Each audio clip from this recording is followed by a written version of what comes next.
하나님의 은혜로 저희를 품어주시고 새날을 허락하신 하나님 아버지 감사합니다. 하나님, 새날과 함께 새 마음을 주셔서 거룩한 예배로 주님 앞에 첫날을 시작하는 이 한 주간이 성령 충만하고 주의 뜻대로 살고 하나님 앞에 즐겁게 뛰노는 아이처럼 주의 행복한 삶이 되어질 수 있도록 하나님의 귀한 백성들의 이 한 주간을 붙잡아 주시옵소서.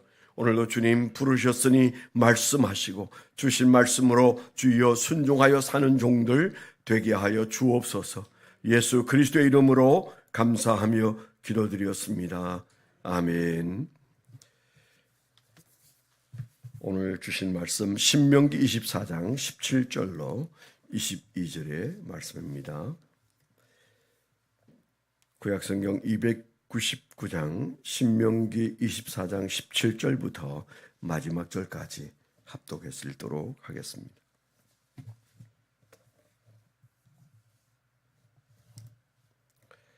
신명기 24장 17절 같이 읽겠습니다. 시작.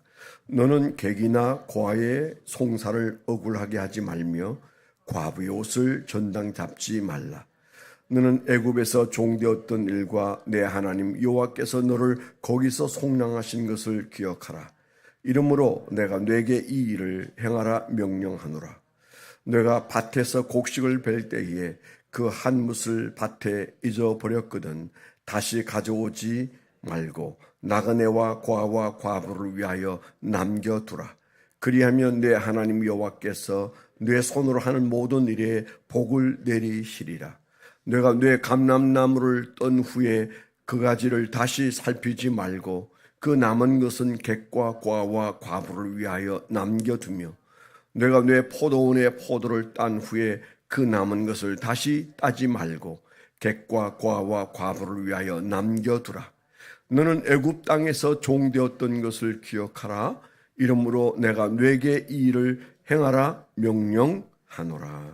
아멘. 이러므로 내가 네게 이 일을 행하라 명령하노라 라고 말씀하셨습니다. 오늘 말씀을 묵상하고 적용한 제목을 한번 말씀드리면, 애굽의 때를 기억하시는 하나님은 연약한 자를 향한 삶의 자세를 지켜보신다. 첫 단어를 놓쳤네요. 너의 애굽의 때를 기억하는 하나님은 연약한 자를 향한 삶의 자세를 지켜보신다. 그렇게 적용했습니다. 오늘 그 신명기 24장은 신명기 전체가 가지고 있는 정신처럼 이제 가나안 땅에 들어갈 즈음에 하나님께서 모세에게는 무슨 이유인지 그를 거기에 멈추게 하고 그토록 사모했던 40년 동안 공들였던 가나안 땅을 그는 못 들어가게 하셨습니다. 물론 성경에 그가 그 행로 중에 그 혈기를 부렸던 부분들 때문에 하나님께서 못 들어간다고 말씀하신 적이 있습니다. 아마 모세는 그 말씀을 잊고 살았을지 몰라요. 그래서 열심히 그 백성들을 이끌고 정말 많은 애환 속에서 이제 가나안 땅을 바라다 보는 그 가나안 땅의 동쪽 너보산 근처까지 왔을 때 그때 하나님은 그에게 너는 여기까지다 그렇게 말씀하신 그 말씀에 그가 정말 안타까운 마음으로 하나님 앞에 항변도 하고 애걸도 했지만 하나님은 그에게 여기까지 너의 할 일이 끝났다라고 말씀하시기 때문에 그는 거기에서 기록한 말씀이 신명기였다. 우리가 이렇게 기억하죠. 그래서 그 앞에 있는 출애굽기, 레위기, 민수기에 충분히 나와 있는 내용들을 다시 끄집어내어서 유언처럼 기록하고 있는 말씀이라는 것 우리가 잘 기억합니다. 오늘 우리가 읽은 부분은 특별히 주님께서 하시는 말씀이 너는 그 나그네 된 자들과 그리고 고아와 과부에 대하여 이런 정신으로 살아야 된다. 자세히 보면 그게 나와 있는 내용들이 일상의 삶에서 생활 습관 혹은 생활 태도를 이렇게 지니라 그렇게 말하고 있는 거죠. 그냥 우리가 어느 날 생각났을 때 그분들의 연약함을 돌보는 것이 아니고 내 삶의 일상에서 포도밭에서도 그리고 저 밀을 타작하는 그 밭에서도 언제든지 너는 그 다른 사람에 대한 관심을 밑에다 깔고 살아야 된다 그런 얘기잖아요. 그러니까 연약한 자에 대한 태도가 삶에 우러나야 된다 그런 의미로 주님께서 이 말씀을 우리에게 주셨다 그렇게 생각이 됩니다. 사실 그 오늘날 많은 사람들이 사회적으로도 약자에 대한 배려를 강조하고 있습니다. 그리고 그게 한 발 더 가서 하나님도 말씀하시지 않고 하나님이 그래서는 안 된다고 말하는 성과 관련된 차별금지법까지 전 세계가 미친 듯이 그것을 외치고 있어요. 항상 하나님보다도 더 선한 것을 외칠 때는 거기에 사탄이 있다고 생각하면 딱 맞습니다. 우리가 믿는 그 하나님이 말씀하시는 선보다도 더 큰 선을 말하고 있다. 그래서 사람들을 설득하죠.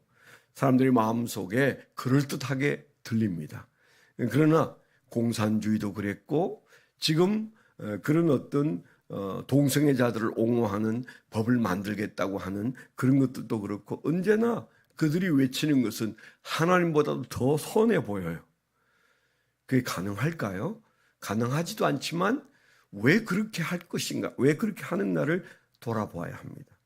하나님이 말씀하시는 선에까지 우리는 도달할 수도 없지만 그러나 그 이상의 선을 외치면서 그 하나님보다도 더 굉장한 선을 베풀면서 살도록 말하는 그 뒤에는 마귀가 하나님을 이겨보겠다고 하는 하나님을 밀어제끼고 거기에서 자기 세상을 만들려고 하는 사탄적인 그 동기가 항상 그 안에 숨어 있는 거죠. 그래서 지금 우리가 여전히 한국에서 지금도 걱정하고 있는 부분이 그런 차별금지법입니다.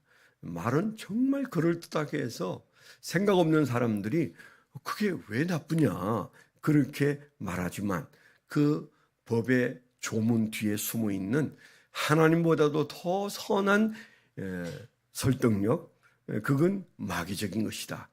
그래서 하나님께서 금지한 것까지도 그 금지를 풀으려고 하는 그런 행위들을 보면서 우리는 하나님이 하라고 하는 데까지는 가야 되는데 여기 나그네와 고아와 과부에 대한 말씀을 하시면서 조건이 있어요. 어떤 조건을 얘기합니까? 너의 애굽의 때를 기억하라. 너가 애굽에서 어떻게 살았느냐? 종살이 하지 않았느냐? 그때 내가 너희에게 무엇을 행했느냐? 너희를 속량하지 않았느냐? 그때를 기억하라. 그렇게 말씀하시는 거죠. 그러니까 어떤 의미에서 우리가 나그네와 고아와 가부에 대한 사랑은 선행이 아니에요. 우리가 받았던 은혜를 갚는 것이에요. 그래서 우리가 어떻게 생각하면 그 착한 일이니까 그렇게 살아야 된다. 그런 의미가 아니고 이때 이 모세를 통해서 이스라엘 백성에게 하시는 말씀은 응당해야 한다는 얘기죠. 그거 안 하면 죄가 될 수 있는 얘기입니다.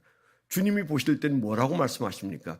너희가 왜 그것을 해야 되느냐? 기억할 게 있다. 너희가 애굽에서 종살이 할 때를 기억해야 하고 내가 너희를 거기에서 속량한 것을 기억해야 한다. 만일에 그것을 기억한다면 지금 너는 하나님의 은혜를 갚고 과거의 내 신세를 바꿔놓으신 하나님의 은혜 앞에 이제 내가 어떻게 갚아야 하는지 여러분 갚는 것은 어렵지 않습니다. 빚이 있어서 그 빚을 갚는 것은 응당해야 하고 의무적으로 느끼면서 감당하잖아요. 그런데 내가 선을 행한다 이렇게 생각할 때는 그게 쉽지 않아요. 그래서 로마서에서도 우리가 어떤 정신으로 살아야 되는가 빚진 자의 심정으로 살아야 한다 그렇게 말씀하시는 거죠. 오늘 말씀도 마찬가지입니다. 이스라엘 백성들에게 너는 내 백성이니까 거룩하게 살아야 된다. 선을 행해야 된다. 그런 의미보다도 더 책임성 있는 의무를 제기하는데, 그것은 너의 과거를 기억하면, 너의 과거의 부끄러운 때를 기억하면 지금은 응당 이렇게 살아야 한다. 그게 무슨 대단한 선행이 아니고 너의 빚을 갚는 행위다. 그렇게 말씀하시잖아요. 그런 의미에서 우리가 주님 앞에서 빚을 갚는 심정으로 이런 일들을 생각하면 그게 생활의 습관이 될 수가 있다는 거죠. 이스라엘 백성들은 어느 정도 그들의 삶의 풍습 속에서 그런 주님의 명령을 받아들였다고 생각합니다. 세계 어느 나라보다 역사 속에 그런 나그네와 그리고 고아와 과부에 대하여 많이 생각하는 나라가 이스라엘이라는 것을 우리가 잘 들어서 알아요. 그 나라는 지금도 금요일 날 해가 질 무렵이면 가서 대문을 열고 저녁 식사를 한다는 얘기를 늘 우리가 듣지 않습니까? 뭐 지금은 이제 삶의 구조가 좀 많이 바뀌었지만은, 그러나 역사 이래로 그들은 그 자기 집에서 밥을 먹을 때면, 특별히 금요일 날 안식일이 시작될 때는 대문을 활짝 열고 밥을 먹는데, 그 이유는 누구든지 이 시간에, 우리의 밥 먹는 시간에 와서 지나가는 나그네는 함께 식사를 같이 할 수 있습니다. 아니, 같이 하고 싶습니다. 그 대상이 나그네요, 고아요, 과부여도 우리는 환영합니다. 그런 의미로 문을 연다고 하지 않습니까? 어린 자녀들이 그 시간이면 나가서 살인문을 열어놓고 이제 식사를 시작한다는 말을 우리가 종종 듣는데, 정말 그것은 말씀을 잘 지키는 행위다, 그런 생각이 듭니다. 우리에게도 애굽의 때가 있었어요.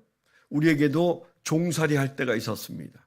우리에게도 하나님의 긍휼로 부름받고 은혜 속에 들어온 때가 있습니다. 그렇다면 우리는 그냥 선을 행하는 것이 아니라, 그냥 긍휼을 행하는 것이 아니라 응당 우리가 갚아야 하는 빚이다, 이런 마음으로 겸손하게 좌우를 돌아보고 가까운 데 있는 사람들을 살피고, 우리가 주님께서 말씀하시는 이 말씀은 내가 선을 행하는 정도가 아니라 해야 할 일을 하지 않으면 주님 앞에서 부끄러운 존재가 될 수도 있다, 그런 마음으로 우리가 이 삶의 자세를 몸에 익히는 그런 삶이 되시기를 축원합니다. 기도 제목 드리도록 하겠습니다. 오늘 이제 집을 나서는 나그네 길에 들어서는 분들이 있습니다. 이현영 집사님이 한 달 정도 그 외국에 딸과 함께 간다고 하는데, 그 걸음을 선하게 인도하시도록, 교학비를 위해서 애를 많이 쓰시다가 잠시 휴가를 얻은 것 같습니다. 기도해 주시길 바라고요. 그 다음에 신태일 노순효, 그 다음에 정현대 신성나, 이제 이 가정인데요. 어제 교회를 못 나왔어요. 우리 신성나 성도가 갑자기 허리가 많이 아파서 응급실에도 가고, 또 나현이가 열이 많이 나서 또 병원에 가고 그랬다는데, 오늘 이제 출발해야 하는데 인도네시아 메단에 가게 되는데, 그 사돈댁과 함께 나들이를 하면서 그 사돈에게 권면해서 그곳에서 그 이발하는 기술을 그 현지 크리스찬들에게 좀 전수를 하고 오는 그런 여행이 되었으면 좋겠다, 그렇게 말해서, 아직 믿음이 없는 그 사돈댁과 함께 이제 이 선교 여행 참아 가려고 하는데, 건강이 지금 안 좋아져서 아마 굉장히 부담이 되는 것 같습니다. 여러분, 악한 사탄이 틈타지 못하도록 여러분 위해서 기도해 주시길 바랍니다. 그리고 연약한 그 지체 중에 우리 이현상 학생, 소아당뇨로, 소년당뇨로 고생하고 있습니다. 그 병이 치료되어질 수 있도록, 한참 뛰는 학창 시절에 그런 질병과 씨름하는 우리 사랑하는 아이가 치료받는 은혜를 허락해 달라고 오늘도 간절하게 기도해 주시면 감사하겠습니다. 하나님 아버지, 감사합니다. 오늘 집 떠나는 사랑하는 가정들을 기억해 주옵시고, 하나님 아버지 질병과 씨름하는 사랑하는 어린이를, 학생을 주님께서 기억해 주셔서 하나님의 능력으로 연약함을 이기고, 하나님의 능력으로 질병을 극복하고, 하나님의 능력으로 모든 여행이 은혜 중에 잘 진행되어질 수 있도록 하나님께서 동행하시고 간섭하여 주시옵소서. 오늘도 주님 앞에 나와서 기도하는 거룩한 백성들이 이 한 주간을 앞에 두고 주님 앞에 기도할 때 새 힘을 허락해 주시고 우리의 기도를 응답해 주옵소서. 이제는 우리 주 예수 그리스도의 은혜와 아버지 하나님의 극진하신 사랑과 성령님의 내주 동행하시며 감화 감동하심이 하나님을 사랑하는 거룩한 백성들의 생애 위에 지금부터 영원토록 함께하여 주시옵기만을 간절히 축원하옵나이다. 아멘.